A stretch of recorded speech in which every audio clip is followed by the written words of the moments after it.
Good morning students. इससे previous video lecture में अपन ने बीएससी पार्ट फर्स्ट के सेकंड पेपर में के बारे में पढ़ रहे थे और इसमें अपन सेल ऑर्गेनेल के बारे में पढ़ रहे थे। तो सेल ऑर्गेनेल के बारे में अपन ने लाइसोसोम, गोल्गी बॉडी और एंडोप्लाज्मिक रेटिकुलम के बारे में अपन ने पढ़ लिया था। आज हम इस वीडियो लेक्चर में माइटोकॉन्ड्रिया के बारे में अध्ययन करेंगे।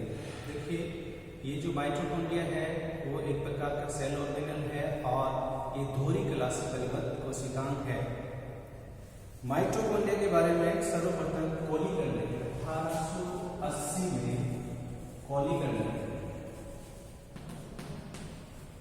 माइटोकॉन्ड्रिया के बारे में सर्वप्रथम 1880 में कोलिगन ने कीटों की इंसेक्ट की मसल्स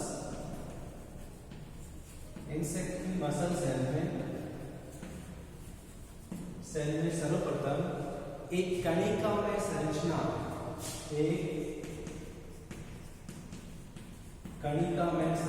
के बारे में बताया। सर्वप्रथम माइटोकॉन्ड्रिया के बारे में 1880 में कोलिगन ने इंसेक्ट कीटों की पेशी कोशिकाओं में एक कणिका में संरचना के रूप में इसका माइटोकॉन्ड्रिया का वर्णन किया। इसके बाद माइटोकॉन्ड्रिया को सन 1882 में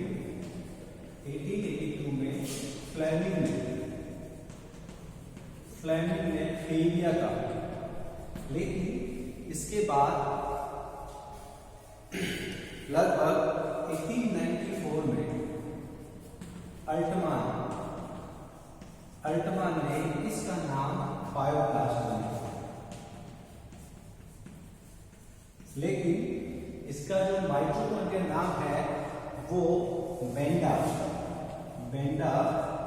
ने माइटोकॉन्ड्रिया नाम दिया। इस कोशिका का नाम, कणिका में संरचना वाली कोशिका का नाम बेंडा ने माइटोकॉन्ड्रिया दिया। इसके बाद एक अन्य वैज्ञानिक ने इसकी विस्तृत संरचना का अध्ययन किया और इसको एक सुपर वाइटल स्टेम माइकेलिस ने 1900 में एक माइकेलिस नाम का वैज्ञानिक था, उसने इस माइटोकॉन्ड्रिया को एक super vital stem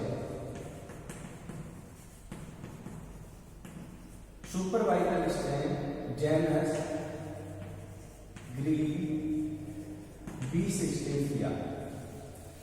super vital stain Janus green B से स्टेम कर इसकी संरचना का अध्ययन किया और उसके बाद ही जेनस ग्रीन बी है वो माइटोकॉन्ड्रिया के लिए एक मार्कर एंजाइम की तरह, मार्कर स्टेम की तरह कार्य करता है। तो माइकेलिस ने 1900 में एक सुपर वाइटल स्टेम लिया और उस जेनस ग्रीन बी से इसकी हिस्टोकेमिकल स्टडी पता की और इसी वजह से इसको इसका जेनस ग्रीन बी को इसका हिस्टोकेमिकल स्टडी के लिए इसको मार्कर के रूप में इंगित किया गया। इसके बाद वार्बर, एक अन्य वैज्ञानिक वार्बर ने ये जो माइटोकॉन्ड्रिया है इसका संबंध सबसे संबंधित रेस्पिरेशन से संबंधित बताया, संबंध बताया वार्बर ने। लेकिन इसके बाद ही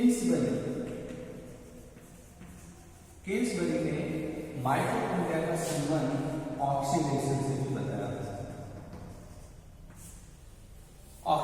से भी बताया।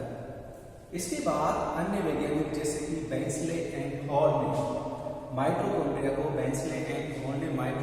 को यकृत कोशिकाओं से आइसोलेट किया तथा इसके रासायनिक संगठन के बारे में पता लगाया। इसमें बेंसले और हॉल ने।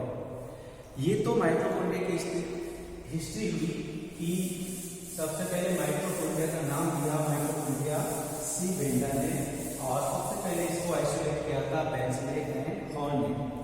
अब इसका डिस्ट्रीब्यूशन पर देखें, माइटोकॉन्ड्रिया का अगर डिस्ट्रीब्यूशन देखें, वितरण देखें, तो माइटोकॉन्ड्रिया प्रोकैरियोटिक कोशिकाओं में नहीं पाया जाता है क्योंकि ये कोशिकांग होते हैं, कलायुक्त कोशिकांग होते हैं। इसी वजह से प्रोकैरियोटिक कोशिकाओं में माइटोकॉन्ड्रिया नहीं पाए जाते हैं। समान उसमें मीजोसोम पाया जाता है जो माइटोकॉन्ड्रिया के समान कार्य करता है, लेकिन वो एग्जैक्ट माइटोकॉन्ड्रिया नहीं है। इस वजह से प्रोकैरियोटिक कोशिकाओं में माइटोकॉन्ड्रिया नहीं पाए जाते। लगभग सभी यूकेरियोटिक कोशिकाओं में माइटोकॉन्ड्रिया पाया जाता है। ये तो इसकी डिस्ट्रीब्यूशन या वितरण की बात हुई। अगर इसके नंबर या संख्या की बात करें माइटोकॉन्ड्रिया की एक कोशिका में कितने माइटोकॉन्ड्रिया पाए जाते हैं, कितनी संख्या में माइटोकॉन्ड्रिया पाए जाते हैं, तो अगर कि एक समान ऊतक वाली कोशिकाओं के बारे में बात करें, एक समान प्रकार की कोशिकाओं के बारे में बात करें, तो एक समान कोशिकाओं में समान संख्या में माइटोकॉन्ड्रिया पाया जाता है। जैसे कि देखा जाए तो एक प्रोटोजोआ माइक्रोमोनास प्रोटोजोआ में इसकी संख्या 1 होती है। अगर अपन लीवर सेल्स की बात करें तो इसकी संख्या लीवर सेल्स में 1000 से 1600 नंबर तक माइटोकॉन्ड्रिया पाए जाते हैं। और सबसे ज्यादा संख्या में एक अमीबा चाओस अमीबा में इसकी संख्या 5 लाख तक पाई जाती है। तो सबसे ज्यादा संख्या में माइटोकॉन्ड्रिया चाओस अमीबा में पाया जाता है और सबसे कम माइटोकॉन्ड्रिया माइक्रोमोनास प्रोटोजोअन्स में पाया जाता है। अगर माइटोकॉन्ड्रिया की शेप या आकृति के बारे में अपन बात करें, शेप के बारे में बात करें, तो इसकी जो शेप होती है कोशिका की स्थिति या क्रियाशीलता पर निर्भर करती है। सामान्यतः जो माइटोकॉन्ड्रिया है वो कणिका में धागे समान रोड से पाया जाता है, लेकिन कभी कभी कुछ कोशिकाओं में टेनिस के रैकेट समान क्लब से भी पाया जाता है।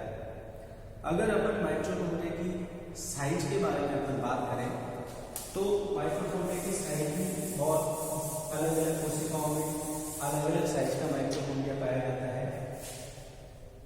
सामान्यतः इसका जो व्यास होता है, डायमीटर होता है, वो 0.5 माइक्रोमीटर से 1 माइक्रोमीटर व्यास का होता है और इसकी लेंथ की अगर बात करें तो ये 2 से 7 माइक्रोमीटर लेंथ का माइटोकॉन्ड्रिया पाया जाता है। अब ये जो साइज होती है माइटोकॉन्ड्रिया की साइज होती है वो भी माइटोकॉन्ड्रिया की क्रियाशीलता या कोशिका की क्रियाशीलता या इसकी स्थिति पे निर्भर करती है कि कोशिका या माइटोकॉन्ड्रिया कितनी क्रियाशील रहती है। जैसे सबसे बड़ी जो माइटोकॉन्ड्रिया होती है वो एम्फीबियन लिव सेल्स में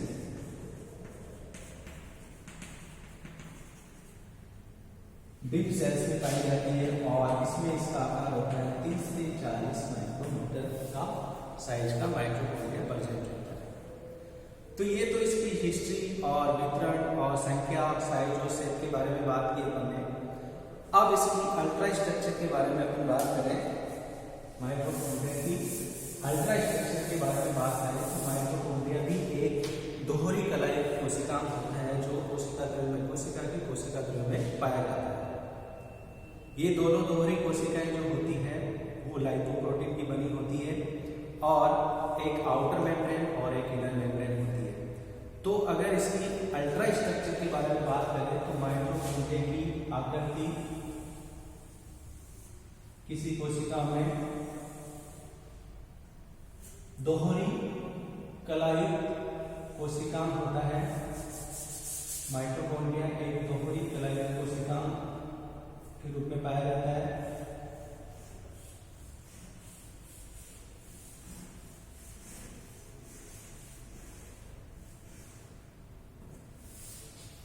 इसमें 2 प्रकार की मेम्ब्रेन होती है, एक तो आउटर मेम्ब्रेन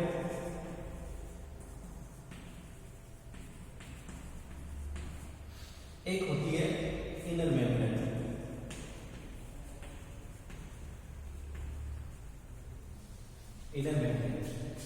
दोनों आउटर और इनर मेम्ब्रेन के बीच एक स्पेस होता है जिसको बाह्य कक्ष या पेरीमाइटोकॉन्ड्रियल स्पेस भी कहा जाता है।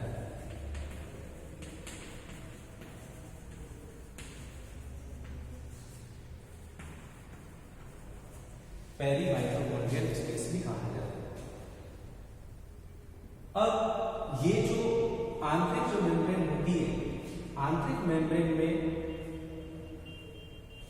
अंदर से अंतर्वलित होती है और अंगुली समान इसमें प्रवर्ध होते हैं। इन अंगुली समान प्रवर्धों को क्रिस्टी कहा जाता है।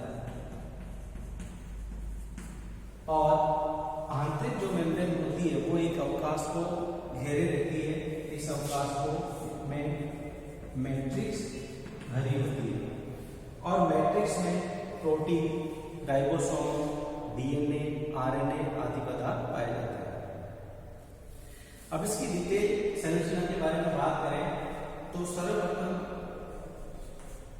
आउटर मेम्ब्रेन की बात करें।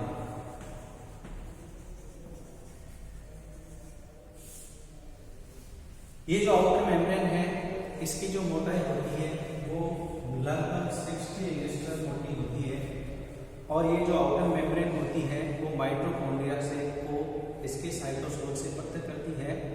और ये जो आउटर मेम्ब्रेन की विशेषता ये होती है जो कि माइटोकॉन्ड्रिया में प्रवेश करने वाले पदार्थों और मेटाबोलाइट्स होते हैं उनके लिए ये परमिएबल होती है, पारगम्य मेम्ब्रेन होती है और माइटोकॉन्ड्रिया को साइटोसोल से अलग करती है, विभाजित करती है। इसके बाद इसकी नेक्स्ट जो संरचना होती है वो होती है इसकी इनर मेम्ब्रेन। माइटोकॉन्ड्रिया की जो इनर मेम्ब्रेन होती है उसकी मोटाई लगभग 70 एंगस्ट्रम होती है। ये भी लाइपोप्रोटीन की बनी हुई मेम्ब्रेन होती है और ये जो माइटोकॉन्ड्रिया की जो इनर मेम्ब्रेन होती है ये एक अवकाश को घेरे हुए रहती है और ये अवकाश इनर चैम्बर या आंतरिक कक्ष कहलाता है जिसमें मैट्रिक्स भरा हुआ रहता है। माइटोकॉन्ड्रिया की जो इनर मेम्ब्रेन होती है इसकी जो साइटोसोल वाली सतह को तो सी फेस कहा जाता है और इसकी जो मैट्रिक्स वाली सतह को एम फेस कहा जाता है। ये जो माइटोकॉन्ड्रिया की इनर जो मेम्ब्रेन होती है ये इसमें प्रवेश करने वाले पदार्थों और मेटाबोलाइट्स के लिए इम्परमेबल या अपारगम्य होती है। तो जो ये जो माइटोकॉन्ड्रिया की जो इनर मेम्ब्रेन होती है इसमें से पदार्थों या प्रोटीन का जो आवागमन होता है तो इसमें जो पाए जाने वाले विशेष वाहक चैनल जो होते हैं उनके जरिए पदार्थों का आवागमन होता है। ये जो इनर जो मेम्ब्रेन होती है, माइटोकॉन्ड्रिया की जो इनर मेम्ब्रेन होती है वो आंतरिक रूप से या अंदरूनी रूप से मैट्रिक्स की तरफ इसमें अंतर्वलित होकर कुछ उभार बनाए रहती है। ये उभार अंगुली समान होते हैं, अंगुली सतह से होते हैं और इन उभारों को क्रिस्टी कहा जाता है, क्रिस्टी कहा जाता है। अब ये जो क्रिस्टी होती है इन उभारों को क्रिस्टी कहा जाता है। दो क्रिस्टियों के बीच में लगभग 100 एंगस्ट्रम का, दो क्रिस्टियों के बीच में लगभग 100 एंगस्ट्रम का स्पेस पाया जाता है और एक जो क्रिस्टी होती है, एक जो क्रिस्टी होती है उसके बीच में भी स्पेस पाया जाता है। इस स्पेस को इंट्राक्रिस्टल स्पेस कहा जाता है, इंट्राक्रिस्टल स्पेस कहा जाता है। लेकिन इंट्राक्रिस्टल स्पेस या क्रिस्टी के बीच का जो स्पेस होता है वो बाह्य कक्ष का ही पार्ट होता है, पेरीमाइटोकॉन्ड्रियल स्पेस का भी पार्ट होता है, अलग से कोई स्पेस नहीं होता है। अब ये जो माइटोकॉन्ड्रिया की क्रिस्टी होती है, माइटोकॉन्ड्रिया में इसकी साइज, क्रिस्टी की साइज और इसका जो संख्या होती है वो अलग अलग कोशिकाओं में अलग अलग होती है। ये कोशिका की क्रियाशीलता और इसकी श्वसन दक्षता पे निर्भर करती है। श्वसन दक्षता पे इस वजह से निर्भर करती है क्योंकि माइटोकॉन्ड्रिया की जो इनर जो मेम्ब्रेन होती है इसी इनर मेम्ब्रेन पर एटीपी निर्माण से संबंधित इलेक्ट्रॉन एटीएस चक्कर पाया जाता है। तो वो कोशिका जो अधिक क्रियाशील होती है, अधिक एटीपी का निर्माण करती है, उन कोशिकाओं में क्रिस्टी की संख्या और इसकी साइज बड़ी होती है। तो जो माइटोकॉन्ड्रिया है वो दो मेम्ब्रेन युक्त होता है, दोहरी कला युक्त होता है, एक तो बाहरी कला और एक आंतरिक कला। दोनों कलाओं के बीच में एक स्पेस होता है जिसको पेरीमाइटोकॉन्ड्रियल स्पेस कहा जाता है। ये जो पेरीमाइटोकॉन्ड्रियल स्पेस होता है इस पेरीमाइटोकॉन्ड्रियल स्पेस को ही आउटर चैम्बर कहा जाता है। ये जो आउटर जो चैम्बर होता है, पहला है चैम्बर है आउटर चैम्बर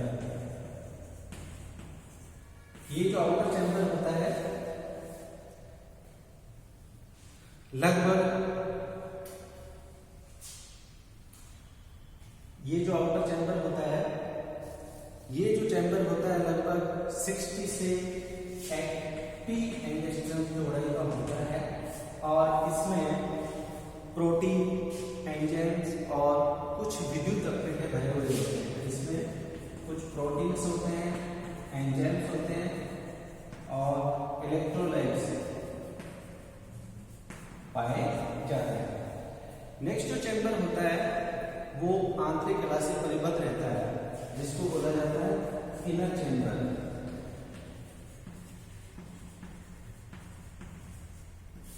इनर चैम्बर, ये जो इनर चैम्बर या आंतरिक कक्ष होता है, इसमें प्रोटीन, एंजाइम्स, डीएनए, आरएनए और राइबोसोम आदि पदार्थ पाए जाते हैं और ये इन पदार्थों सहित आंतरिक कक्ष में इन पदार्थों सहित या इन पदार्थों सहित पदार्थ को मैट्रिक्स बोला जाता है। बोला जाता है मैट्रिक्स। इनर चैम्बर में मैट्रिक्स बना हुआ होता है और इस मैट्रिक्स में प्रोटीन, एंजाइम, डीएनए, आरएनए और राइबोसोम पाए जाते हैं। इस जो मैट्रिक्स होती है, मैट्रिक्स में कुछ फास्फोलिपिड के कण भी पाए जाते हैं। ये जो फास्फोलिपिड के कण होते हैं, ये वास्तव में कैल्शियम और मैग्नीशियम के बंधन स्थल के रूप में पाए जाते हैं। इसके अलावा ये जो मैट्रिक्स होती है, मैट्रिक्स में कुछ उभार भी पाए जाते हैं, इन्हें क्रिस्टी बोला जाता है। ये जो आंतरिक कला होती है माइटोकॉन्ड्रिया की, इसमें ईटीएस से संबंधित एंजाइम पाए जाते हैं। नेक्स्ट जो इसकी जो संरचना होती है, नेक्स्ट संरचना में इसमें प्रारंभिक कण पाया जाता है। माइटोकॉन्ड्रिया में प्रारंभिक कण पाया जाता है, एलिमेंट्री पार्टिकल।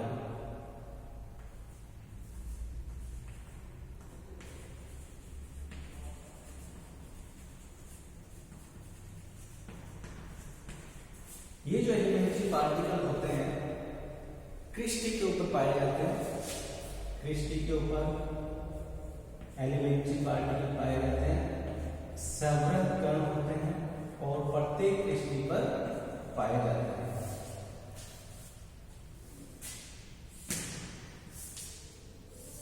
माइटोकॉन्ड्रिया की क्रिस्टी पर एलिमेंट्री पार्टिकल पाए जाते हैं और प्रत्येक क्रिस्टी पे, प्रत्येक माइटोकॉन्ड्रिया में इस एलिमेंट्री पार्टिकल की संख्या 10 की पावर 4 से 10 की पावर 5 तक एलिमेंट्री पार्टिकल पाए जाते हैं। दो एलिमेंट्री पार्टिकल के बीच में लगभग 100 एंगस्ट्रम का स्पेस पाया जाता है। लगभग 100 एंगस्ट्रम का स्पेस पाया जाता है। ये जो माइटोकॉन्ड्रिया की इनर में जो मेम्ब्रेन होती है, इनर मेम्ब्रेन पे सेवरल कण पाए जाते हैं और इन्हीं सेवरल कण को F0 F1 पार्टिकल या प्रारंभिक कण या एलिमेंट्री पार्टिकल भी कहा जाता है। इस एलिमेंट्री पार्टिकल की अपन संरचना की बात करें तो इसमें 3 प्रकार के भाग होते हैं। एक तो हेड पीस होता है,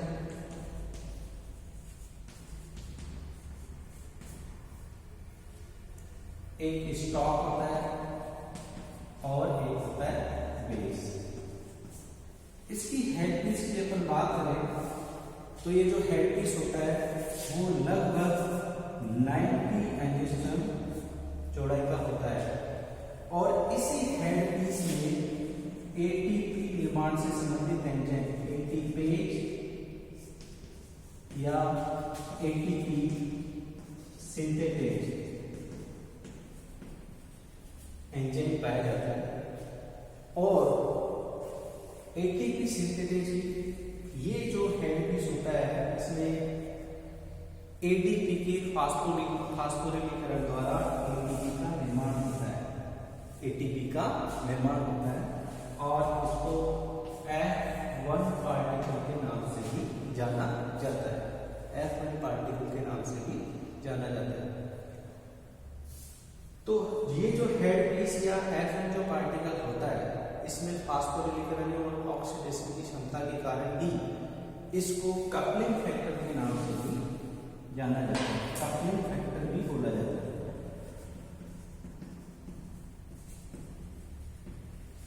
कपलिंग फैक्टर भी बोला जाता है।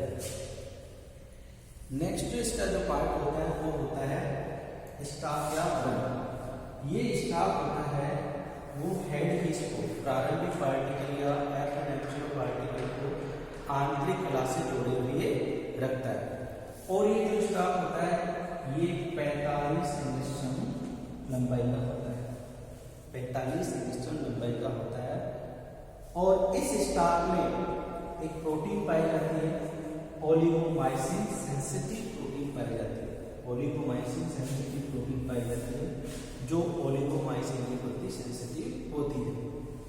नेक्स्ट इसका पार्ट होता है वो होता है बेस, जो इनर मेम्ब्रेन में दसा हुआ होता है और लिपिड लाइपोप्रोटीन का बना होता है और पदार्थों के प्रति अपारगम्य होता है। ये पदार्थों के प्रति अपारगम्य होता है और इसको F0 पार्टिकल बोला जाता है।